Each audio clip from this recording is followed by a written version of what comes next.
बच्चों good morning. आज हम पढ़ेंगे लिपि के बारे में। कल हमने पढ़ा था भाषा, व्याकरण, वर्ण और शब्दों के बारे में, ठीक है, कि शब्द क्या होते हैं। तो आज हम पढ़ेंगे लिपि के बारे में, ठीक है, कि लिपि क्या होती है। तो इसका प्रश्न नंबर 1 रहेगा, लिपि से क्या अभिप्राय है? प्रश्नवाचक चिन्ह उदाहरण देकर समझाएं, ठीक है, और पूर्ण विराम लगाया है। तो उत्तर में रहेगा, जिन चिन्हों या संकेतों से कोई भाषा लिखी जाती है उसे लिपि कहते हैं। पूर्ण विराम, हिंदी भाषा की लिपि देवनागरी है। पंजाबी भाषा की लिपि को गुरुमुखी कहते हैं, ठीक है। इसमें बोला गया कि जिन चिन्हों या संकेतों से कोई भाषा लिखी जाती है उसे लिपि कहते हैं, ठीक है। जैसे कि अब हम हिंदी में कुछ भी शब्द लिख रहे हैं, आपको अभी पढ़ाया जिन चिन्हों या संकेतों से कोई भाषा लिखी जाए, ठीक है। जैसे कि हमने अभी यही लाइन लिख दी, तो ये कौन सी लिपि में लिखी गई? ये देवनागरी लिपि में लिखी गई, ठीक है। और जबकि पंजाबी भाषा को अलग तरह से लिखा जाता है, तो वो कौन सी लिपि होती है? वो गुरुमुखी लिपि होती है। तो पंजाबी भाषा की जो लिपि है उसको कहते हैं गुरुमुखी लिपि, ठीक है बच्चों। तो कौन सी हुई हमारी भाषा की लिपि? हिंदी भाषा की लिपि का नाम रहेगा देवनागरी, ठीक है बच्चों। तो नेक्स्ट है आपका वाक्य। वाक्य क्या है? तो इसमें प्रश्न नंबर 1 है, वाक्य किसे कहते हैं? प्रश्नवाचक चिन्ह, साधारण उत्तर दीजिए, पूर्ण विराम। उस शब्द समूह को वाक्य कहते हैं जो पूरे भाव को प्रकट कर सकता है। जैसे राम पुस्तक पढ़ता है, गीता भोजन बनाती है, विद्यार्थी स्कूल जाता है, आप, जैसे कि और भी हो सकते हैं, आप अच्छे बच्चे हैं, ठीक है। उस शब्द समूह को वाक्य कहते हैं जो पूरे भाव को प्रकट करता है। मीन्स जब अलग अलग शब्दों को जोड़कर एक वाक्य पूरा बन जाता है, ठीक है। जैसे कि अ, आ, ई, ये आपके वर्ण हुए, ठीक है। इन जब वर्णों को जोड़कर शब्द बनाया जाए, ठीक है, उन शब्दों को जोड़कर एक शब्द बन गया, दूसरा और शब्द बनाया, तो इस तरह से पूरा वाक्य जब कंप्लीट हो जाएगा और वो वाक्य कंप्लीट होने के बाद अच्छा भाव प्रकट करता है। जैसे राम पुस्तक पढ़ता है, तो इसमें क्या भाव प्रकट हो रहा है? इसमें भाव प्रकट हो रहा है कि राम एक पुस्तक रीड कर रहा है, पुस्तक पढ़ रहा है। नेक्स्ट है गीता भोजन बनाती है, इसमें क्या भाव हो रहा है कि इसमें गीता क्या कर रही है? भोजन बना रही है। नेक्स्ट है विद्यार्थी स्कूल जाता है, इसमें क्या है? विद्यार्थी स्कूल जाते हैं, किस लिए जाता है? वो स्कूल पढ़ने के लिए जाता है, शिक्षा ग्रहण करने के लिए जाता है, ठीक है। तो इसमें ये भाव रहेगा कि वो शिक्षा ग्रहण करने के लिए स्कूल जा रहा है, ठीक है। तो ये भाव प्रकट कर रहा है। जब एक शब्दों का समूह पूरा शब्द समूह एक वाक्य जब बन जाता है और उसका भाव अच्छा प्रकट हो तो उसको कहते हैं वाक्य, ठीक है बच्चों। तो आगे का है लेसन 2 रहेगा आपका वर्ण विचार, जिसमें वर्ण की परिभाषा देते हुए उसके भेदों का उल्लेख करें, ठीक है। वर्ण क्या होते हैं? कल भी हमने पढ़ा था, वर्ण होते हैं वो छोटी सी छोटी ध्वनि जिसके आगे टुकड़े किए जाएं या जिसके आगे भाग ना हो सकें, ठीक है। इसमें बताया गया उस छोटी से छोटी ध्वनि को वर्ण कहते हैं जिसके आगे भाग ना हो। जैसे अ, उ, री, ख, च, ट आदि, ठीक है। वो छोटी से छोटी ध्वनि जिसके टुकड़े ना हो उसको वर्ण कहते हैं। जैसे अ है, उ है, तो इनके क्या आप टुकड़े कर सकते हैं? जबकि आ होगा, आम वाला आ रहेगा जब, तो उसके टुकड़े हो जाएंगे, क्योंकि अ प्लस आ की मात्रा, तो उसके टुकड़े हो गए।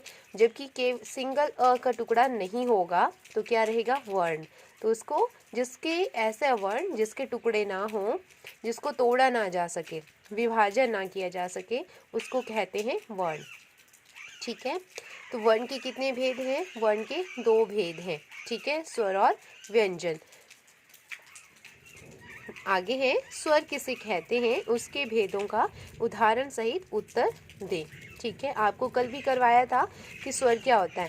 तो स्वर होते हैं कि ऐसे वर्ण जो किसी की सहायता से ना बोले जाएं, ठीक है ना, उन्हें क्या कहते हैं? स्वर कहते हैं। तो इसका उत्तर भी वैसा ही रहेगा, जो बिना किसी की सहायता के बोले जाएं उन्हें स्वर कहते हैं। जैसे अ, ई, उ, री आदि। ये संख्या में 11 होते हैं, ठीक है। ऐसे वर्ण जो बिना किसी दूसरे वर्ण की सहायता के बोले जाएं उनको कहते हैं स्वर। ठीक है, ये कितने हैं? 11 स्वर होते हैं, जैसे अ, ई, उ, री आदि। ठीक है, तो नेक्स्ट है स्वर के कितने भेद हैं? स्वर के 3 भेद बताए थे आपको।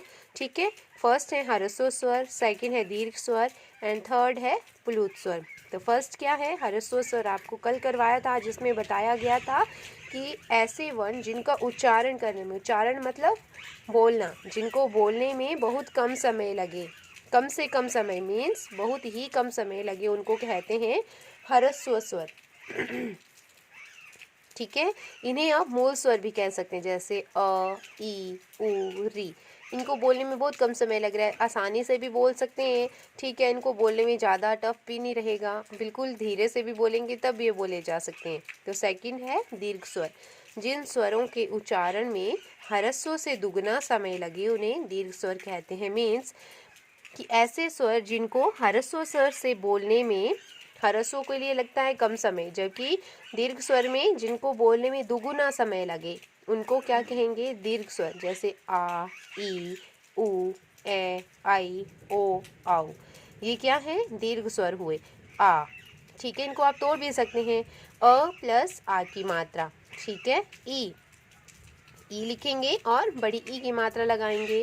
ठीक है, ये क्या हुए आपके? ये हुए दीर्घ स्वर हुए आपके। ठीक है, तो इनको बोलने में दुगुना समय लगे उनको कहते हैं दीर्घ स्वर। एंड थर्ड है प्लुत स्वर। जिन स्वरों के उच्चारण में ह्रस्व स्वर से 3 गुना समय लगे उसे कहते हैं प्लुत स्वर। जैसे मीन्स प्लुत स्वर वो स्वर होते हैं जिनको बोलने में 3 गुना समय लगे।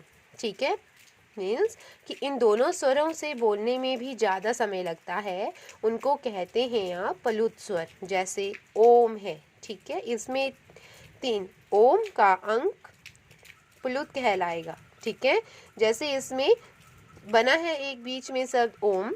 ठीक है, इसको बोलने में क्या रहेगा? प्लुत कहलाएगा ये। ठीक है, इसको बोलने में 3 गुना समय लगता है, आपके इन दोनों स्वरों से ज़्यादा समय लगेगा इसको बोलने में।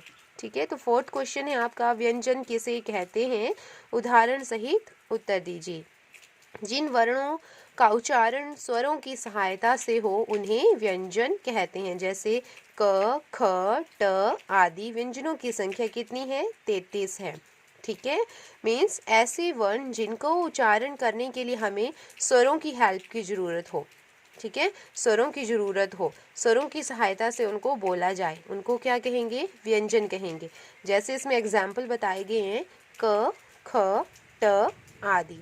ठीक है, कितने व्यंजन हैं आपके? 33 मीन्स 33 व्यंजन हैं इसके। ठीक है, तो आपको इसमें बताया जाएगा कि व्यंजन के कितने भेद हैं। ठीक है, व्यंजन के कितने भेद हैं? व्यंजन के हमारे भेद होते हैं, 3 भेद होते हैं। स्पर्श व्यंजन है, अंतस्थ व्यंजन है और ऊष्म व्यंजन है। ठीक है बच्चों, स्पर्श व्यंजन क्या रहेगी? जिन आपका क्वेश्चन लिख लेंगे पहले, प्रश्न नंबर 5, व्यंजनों के कितने भेद होते हैं? प्रत्येक का उदाहरण सहित उत्तर दें। ठीक है, तो फर्स्ट रहेगा आपका स्पर्श व्यंजन। जिन व्यंजनों का उच्चारण करते समय जीवा मुख के विभिन्न भागों का स्पर्श करे उन्हें स्पर्श व्यंजन कहते हैं। मीन्स जिन व्यंजनों का उच्चारण करने के लिए हमें क्या करना पड़े? जीवा, जीव और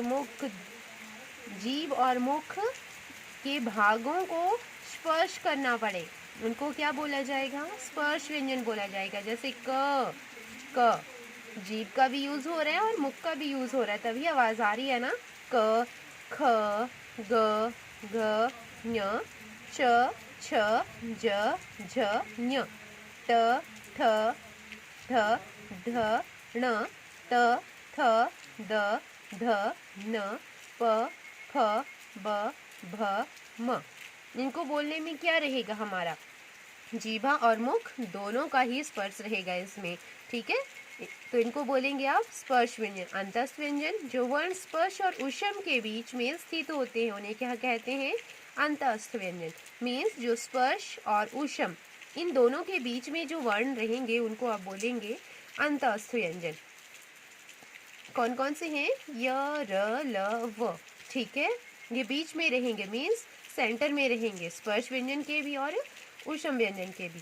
ठीक है, लास्ट रहेगा आपका ऊष्म व्यंजन। जिन वर्णों को उच्चारण करते समय मनुष्य के मुख से गर्म सांस निकले उन्हें ऊष्म व्यंजन कहते हैं, जैसे श, श, श, ह। इसमें बोलने का है जैसे कि श, श को बोलते हुए क्या आवाज़ आनी चाहिए कि हम श शेर वाला श बोल रहे हैं।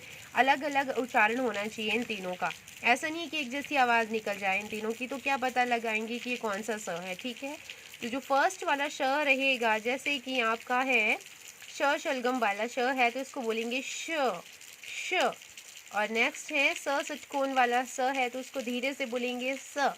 जबकि स सेव वाला स रहेगा तो उसको बोलेंगे स। ठीक है, बिल्कुल आराम से बोलना है इनको। जबकि जो फर्स्ट वाला श था, इसको बोलने के लिए हमें थोड़ा सा प्रेस करना पड़ेगा, इस तरह से बोलेंगे इसको श। ठीक है, एंड लास्ट है आपका ह।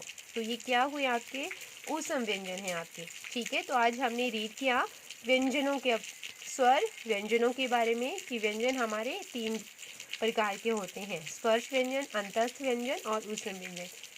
ठीक है बच्चों, थैंक यू।